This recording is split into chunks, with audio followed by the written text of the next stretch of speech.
Welcome to Disc Review. This is Max. And I'm Matt. On this show, we dive deep into the good and bad on a new album each week.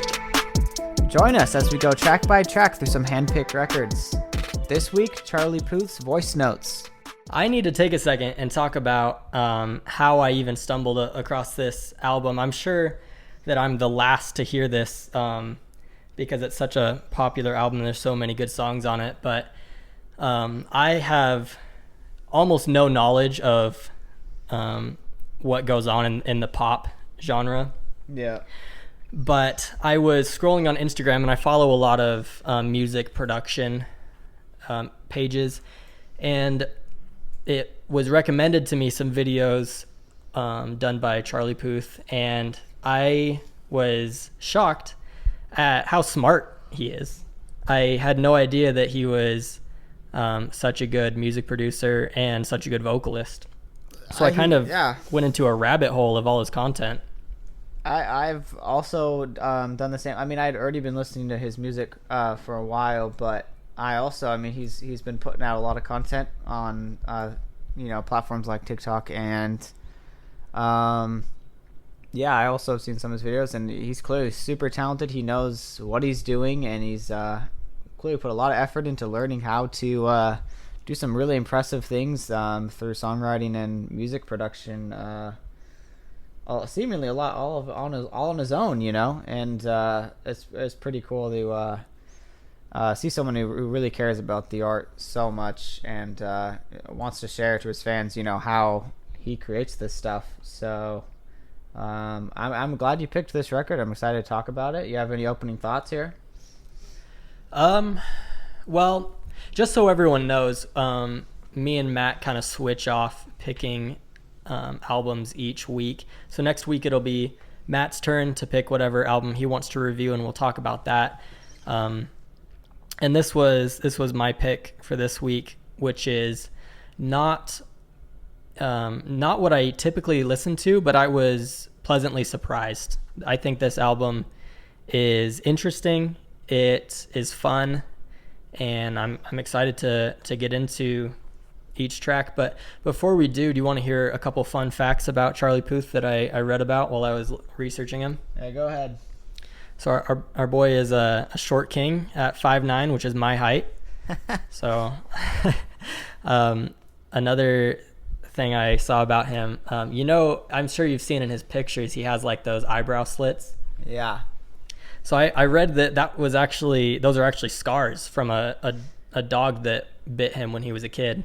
Yeah, I mean, on first glance, you'd think it's like a stylistic choice, but I've also heard, I didn't know exactly what was the cause, but I heard it wasn't intentionally done. So, which is kind of interesting because it looks kind of cool in my opinion. It looks cool, and it it's another way to stand out. It looks an interesting feature. But yeah, I thought it looked so cool, in fact, that I gave myself an eyebrow slit just the other day for the first time, and I'm looking pretty fresh. There you go.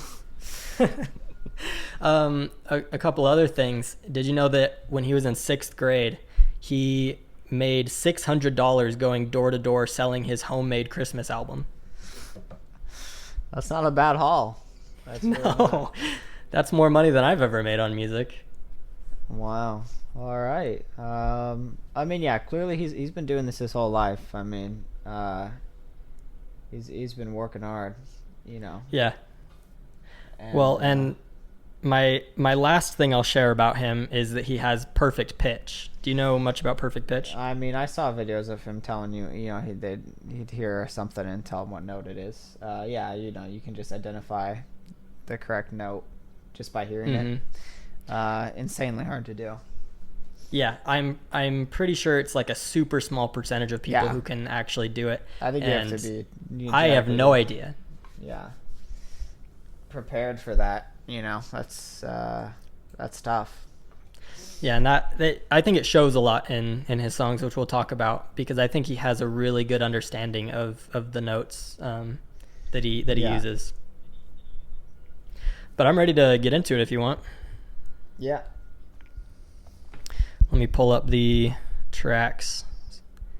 So the first song is The Way I Am. What are your thoughts on that one? I think it's a great opener. I love that little guitar that opens the entire record here, and I think it's also got a great theme for the song. Just yeah, embrace who you are, and he's very open on this record, and I think it's a great start. Yeah, I think that he is. I mean, the song is talking about, everyone wants to be famous, Yeah. but I'm kind of just trying to be myself. And if you like me, that's great. If you don't like me, then I don't care, which I think is really good for him. But it also kind of shows it's kind of like, if you don't like this album, then that's fine. But this is the album that I wanted to make. And if you like it, then great. I mean, that's how you need to be as a musician and an artist. I mean, if you're too bogged down in what you think people want, you're not gonna make any art that's actually meaningful. Yeah, and you and I have even had many conversations about the stress we felt to write songs that we felt that people would like, not necessarily songs that we wanted to write, and the toll that takes, because we've written songs that we were like, this is what other people want to hear, and we finish it and we're like, it's not even, I don't really like it though. It's not really my favorite. So I think that it's a really good lesson that he's obviously, it may have taken him a long time to learn, but he's finally learned it, and now he's going to show it to us through this album. Yeah, I agree. Yeah. Well, do you have anything else you want to say about that one, or you want to keep going? No, I think we nailed it. Okay. Well, the second song is Attention, and this is obviously the biggest song on the album. I actually, funny enough, I've heard this song, obviously. Everyone's heard this song. On the radio. Yeah. I didn't even know that Charlie Puth did this song, to be honest, until I saw it on here. But I mean, it's a great song. It's so catchy, and it's really beautifully written, I think. Yeah, I mean, it probably is the most catchy on the album. That's why it's the lead single, and it's a fun one to jam. I mean, I've liked this song well before I ever even gave the album a try. I mean, it's a great song, and it deserved a lot of the success that it got. Yeah, it's super upbeat, which is interesting because I was watching a video where Charlie was basically saying, like, when he originally was trying to write this song, it was really slow and it was like acoustic and kind of sad sounding. Mm-hmm. And it had the same lyrics, and I was kind of listening to like some of his old demos that he was playing, and it sounded really good, but it wasn't like how it is now. I think that he made a great decision by making it super upbeat, super fun, super catchy, and that I think it's the best. It's not my favorite song, but it's the best song, I think. On the album. I mean, that to me, that's what a lead single should be. It should be just the most refined version of a song on that record, and the most clearly the catchiest, and I think it serves that role really well, and I think it's placed on a great place of the record. So I think second song's usually the best place for a song like this, and I think the entire structure of this album is actually done very well, but we'll talk about that as we go through. Yeah, another thing I wanted to bring up is the album title, Voicenotes. When I first heard it, I didn't recognize what he was talking about. He's talking about, like little voice recordings on your phone. Yeah, that he would do. And yeah, for some reason my mind went straight to like vocal notes. But when I caught on, I was like, oh, that's actually really interesting. Because I saw some videos of him actually like playing some of the recordings that he had done on his phone. And it's cool to see like little ideas that you record on your phone turn into really well produced songs. I mean, that's when you have inspiration like this with music, it's got to be recorded right then and there. You're going to forget it. So, I mean, it's a great tool for a lot of artists, is just having, an easy way to record on the fly. And yeah, it's cool. He's giving it some credit here with the album title. Mm-hmm. Anyways, let's go to LA Girls, which is probably my favorite on the album. I think I have to agree. I was going to say this one is super fun. It's so good. I think it's slightly less catchy than Attention, which is why Attention is such a huge song. Yeah. But LA Girls it's got some great, the vocals are so good. Beautiful. I love it. Great falsettos. And I mean, on all songs, he loves to vocalize. I think he's great at it, and I think it's fun to just listen to all the variations he can put on these songs. His falsetto is one of my favorites that I've ever heard. I think falsettos, it's hard for men to master, but he does it really well. Yes, that's definitely what I noticed going through. He's kind of the falsetto king right now. Yeah. And yeah, I mean this one has some good ones too. Something that I don't think enough artists think about enough, including me. I don't think that I spend enough time thinking about this, but the notes that you use in your songs. When I write songs, I can be kind of lazy sometimes and kind of just I think of something that sounds good to me and I throw it down, and that's kind of just what it is. Yeah. But I'm not really thinking about what notes I'm using. And I think that he is thinking about those things. He knows exactly what he's doing, and he has a pretty good understanding of scales and chords and all those things that really allow him to do whatever he wants. And I think that some of the runs in this song show that he was like, I'm gonna do, yeah. I don't even know them very well, but he's like, this is a Mixolydian thing, and he's gonna do a run like that. And that's what captures my attention the most, is those runs that he does where he hits notes where I would not imagine he would hit, but then he does it and it sounds so cool. Yeah, I mean, that's I think a lot of people aren't gonna necessarily know what he's doing. Obviously we don't know every single name, but I agree. I mean, it's you can tell there's a lot of talent there. Do you have anything to say about the topic of the song? I think it's, yeah, I mean, he's I just like the he likes to juxtapose the East Coast weather and the LA lifestyle, but it's kind of all front for the fact that he's obviously doing something he shouldn't, and I think it's clever. I mean, it's cleverly written. Mm-hmm. Yeah, and something else I really like about his style of writing is he talks about problems that he has and problems that he's going through, but it's never like self-deprecating. He always sounds cool and confident, even though he's talking about doing something wrong or like something hard that he's going through. He always sounds super cool to me whenever he's singing about these problems, which I really like.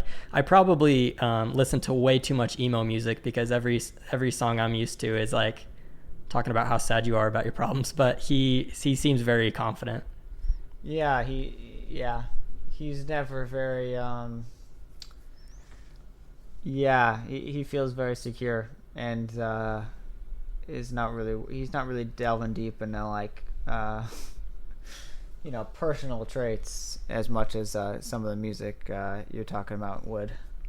Sure. So, yeah. All right, the next song is How Long.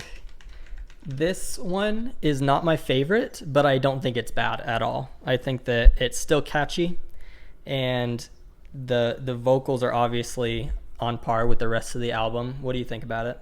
I mean, I think the I want to say the first 5 tracks here are a chunk of just, I mean, great song after great song. I think they're the most well-written songs were put here, and I think this one's just as good as it's not my personal favorite as much as something like LA Girls, but I think it's just as good as all these songs basically. I think Attention probably is the standout of these 5, but I think this one's great, and it's I think it's plenty catchy. I think it's one I remember more than some of the other songs. So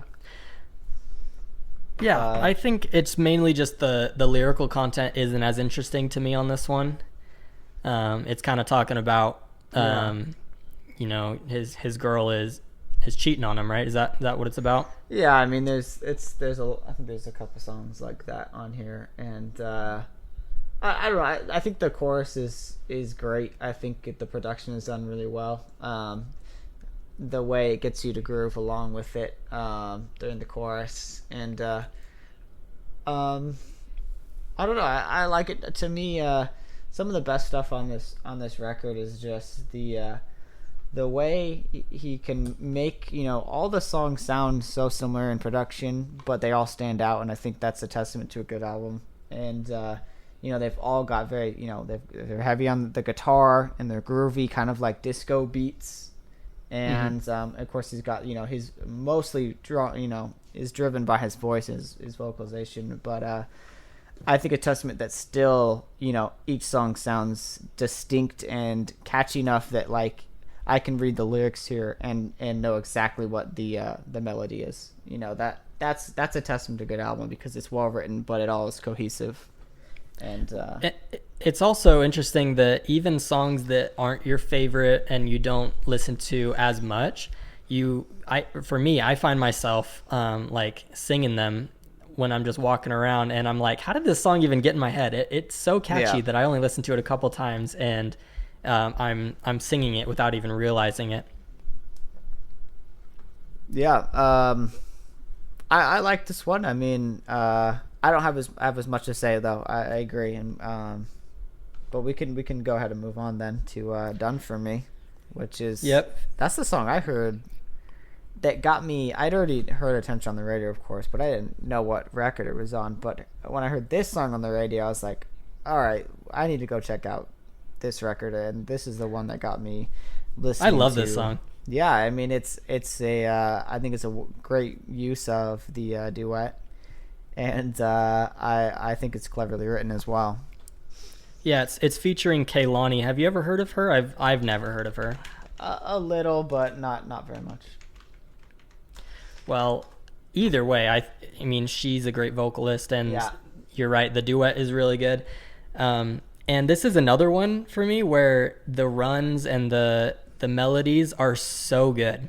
They're not typical, but they're really interesting. Yeah. I think I like there's a little more use of synths in this one, and I think it's great. I love the you know, kind of 80s vibes you get on some of these. And yeah, I mean, it's I think it's clever. I mean, it's a good depiction of mistrust in a relationship. Yeah, and it's kind of it's pretty, it's almost aggressive in its nature, where it's like, I've done this for you, I've done this for you, I've done this for you. Yeah. What have you done for me? You haven't done anything for me. And you know, it's supposed to be a give and take, and I'm not getting anything out of this. Yeah, and I mean, what the point of it is, and what I like about it is, they both feel this way. You know, there's not really, and, you know, they're not really reaching any objective truth on the matter, and it's just, it's how you end up in a relationship that's, you know, arguing all the time, and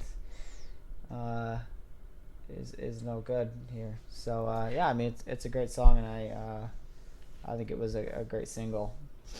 Yep, I like how his verse is kind of accusing her, and then hers verse is kind of like, you know, I'm not going to apologize for something I didn't do. She obviously does not feel the same way, and I wouldn't say that this relationship is lasting very long. I don't have much more to say on that, but sorry about that.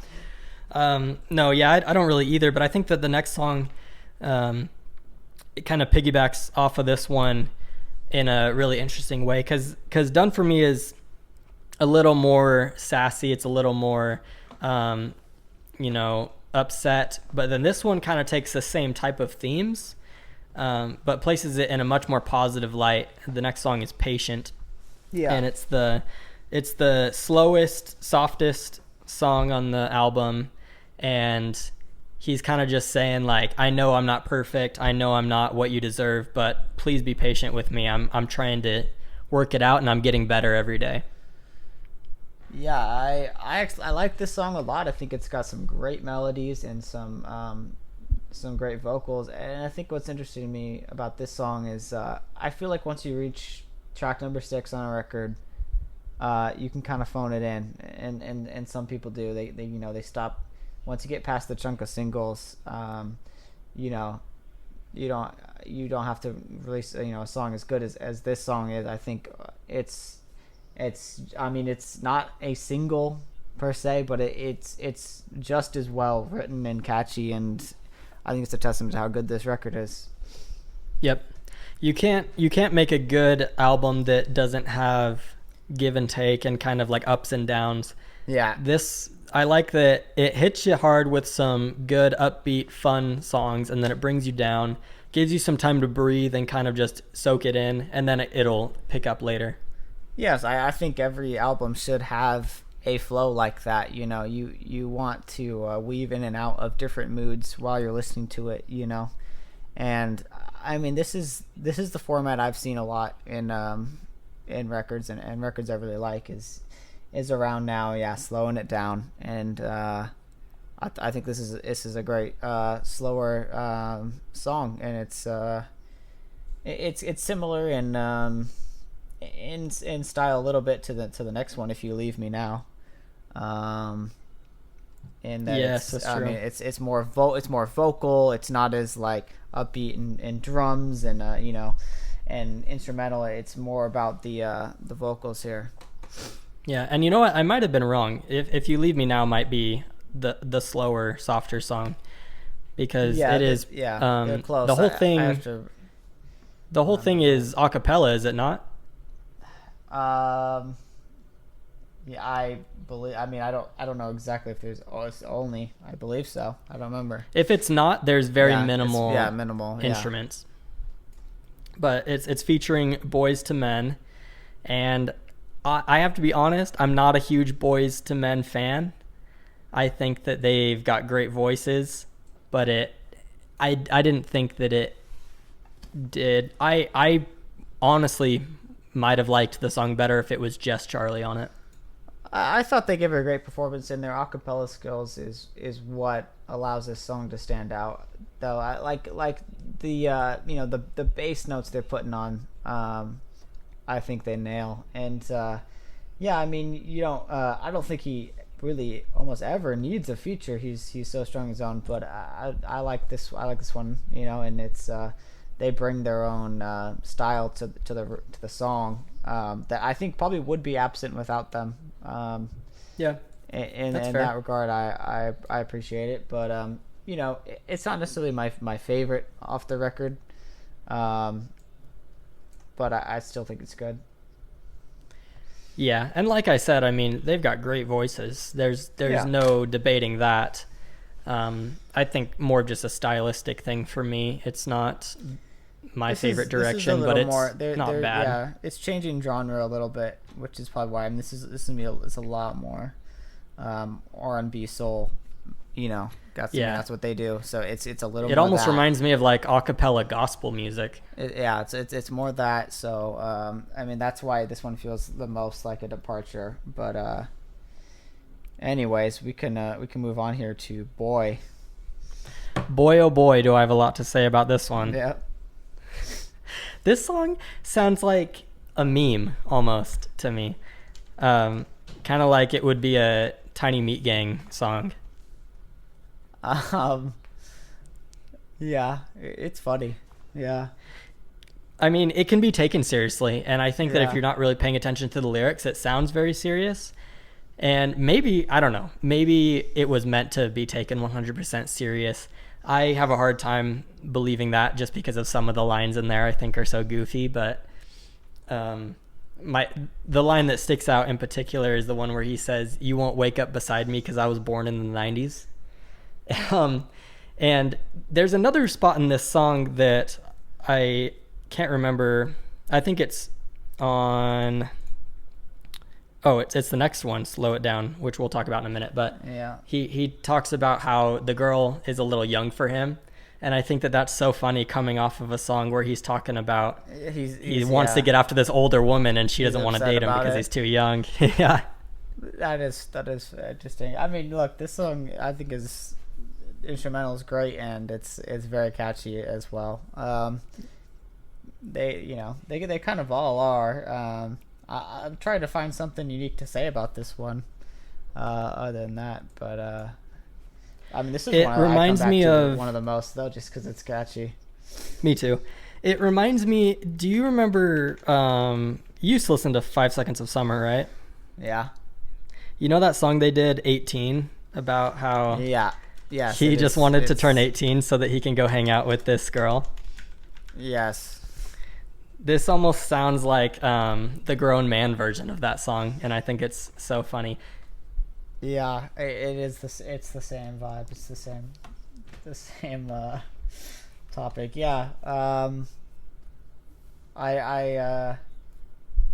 It's probably not my favorite of the topics he talked about on the record, but I think it's not very relatable to me.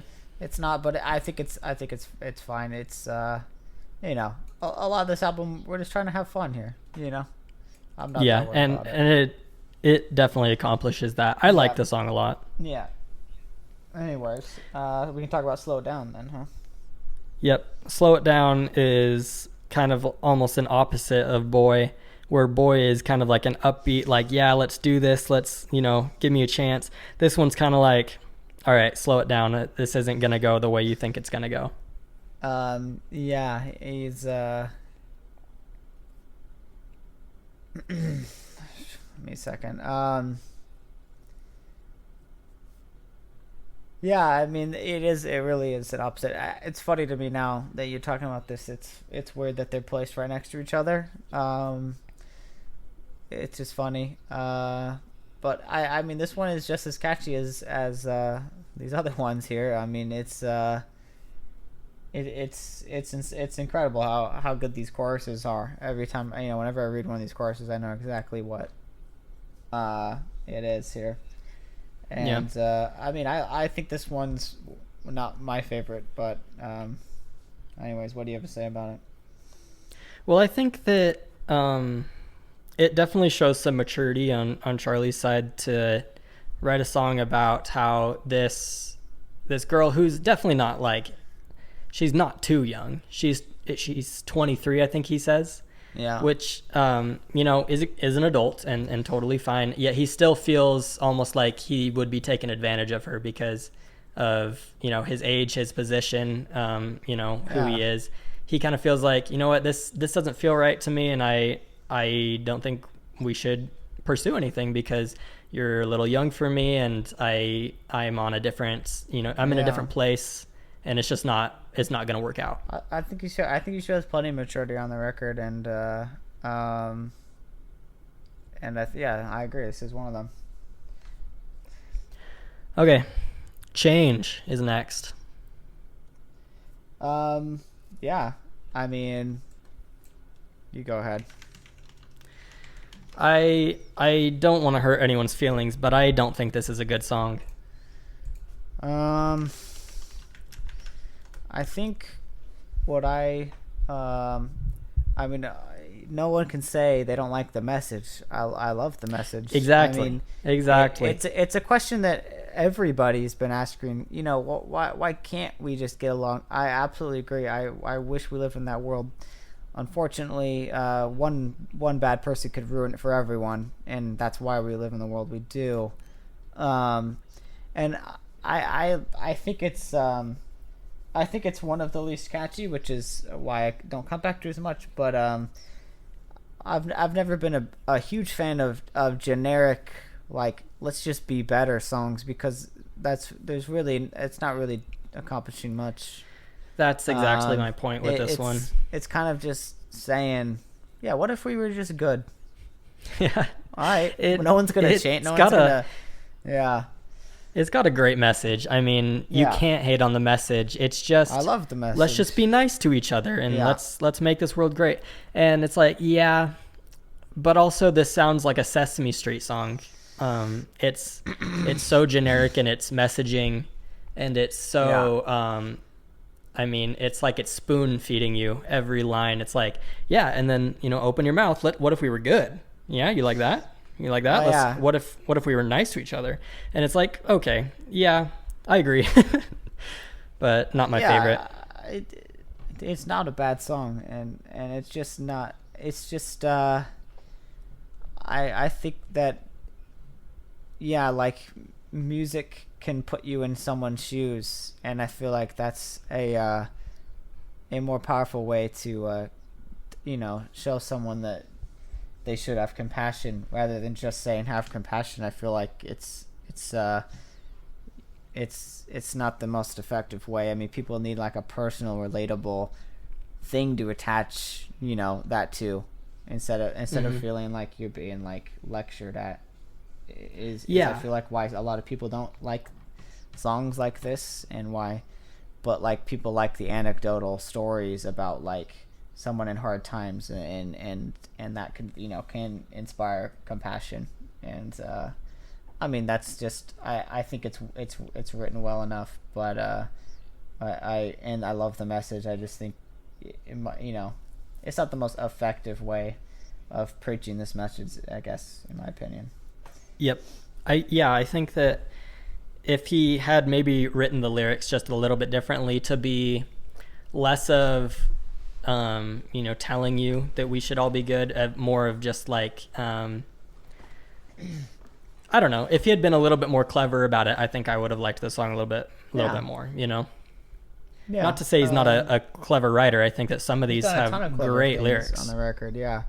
I think that's why this one kind of stands out a little bit. It feels it doesn't feel as clever as some of these other songs. And anyways, I think we about covered it there, though. Yeah, I'm done with that one. Somebody Told Me here is the next song. This one kind of reminds me of How Long. He's kind of back on that subject of, hey, somebody told me that you were with this dude. What's up with that? I just we've kind of already touched on this topic, which why I think this one kind of doesn't stand out as much. I like this one. When I'm thinking back to the lyrics and the chorus here, I love the ooze after the chorus. Yep. After the chorus, I can't remember, but I love the a way he can layer his voice there, and it's done very well on those. And I think this song is plenty catchy. I guess our only thing is that we did kind of talk about this on How Long. Yeah, and I think that kind of thing is fine on a album, but it's not as good for holding attention, because as someone who writes songs, I know that it can take quite a few different songs before you feel like you've covered a topic and you feel satisfied with how you left it. I know I've written a lot of songs about the same topic, the same person, stuff like that. But this one is a good song, but like you said, I think that it loses a little bit of interest, being that it's the second song on the album talking about pretty much the exact same thing. Yeah, I mean, I get what you're saying. I mean, it's perfectly fine to feel like you have more to add on the topic, and this song adds a bit, but it's it treads a little close to feeling like a rehash, but but if it were funny. Like if the topic of the whole album was like betrayal and stuff like that, I could totally see someone writing every song, kind of with this theme, with a different take, and different feelings, and I would be cool with that. I just think that the only thing that puts this song down is this album hasn't really felt like a breakup album where No. someone cheats on you, but yet it comes up once at the beginning and then towards the end. Yeah, this album feels more. It feels more about him, and I feel like this one is really, really focused on the his partner in the relationship. And yeah, that's why it kind of feels a little bit out of place. But that's fine. Like I said, I don't think it hurts the record too much. No. The next song is Empty Cups, and I really like this one. This is one of my favorites that I come back to a lot. It's very catchy. It's very fun and kind of, it's a little saucy, but I think that it's not too overboard with that. Yeah, I think this one's fun. I think I get why I come back to it, and a lot of people I know listen to the record come back to this one a lot because it's very groovy. Yeah. And I mean, this isn't the most relatable song, but it's you can kind of put yourself in his shoes and just like experience some unique situation. That you don't really... for anyone listening, Matt and I are not party people, really. So if this song is your average Saturday night, cool on you. I've never experienced a wild night like this, but I think that it's still a fun song and I enjoy it. Yeah. Anyways, Through It All is the closer here. Yep, Through It All, track 13 is a good ending. I think that it's like puts a capstone on the whole thing, because he's talked about a lot of different experiences throughout the album, and then he gets to the last song, Through It All, where he kind of says like, I'm young, but I feel like I've been through so much, and I've had all these experiences that it feels like I'm too young to be having all these experiences, yet here I am. I think he gets a great chance to put on a powerful vocal performance here on the last track, and put kind of a capstone on the end of the entire record, and kind of sum it all up in this conclusion. I think it's a great ending to the record, and fits the theme well of just a collection of experiences that kind of test him and force him to think about a lot of different things, and I think it's a great ending. Yeah, it's pretty introspective. Yeah. I like that even though I may not have gone through as many wild experiences as Charlie Puth, I can still listen to this song and look back on my life, and I think that it's a nice way to look at it and be like, look at all these things that I've done, gone through, accomplished, and life's only just getting started.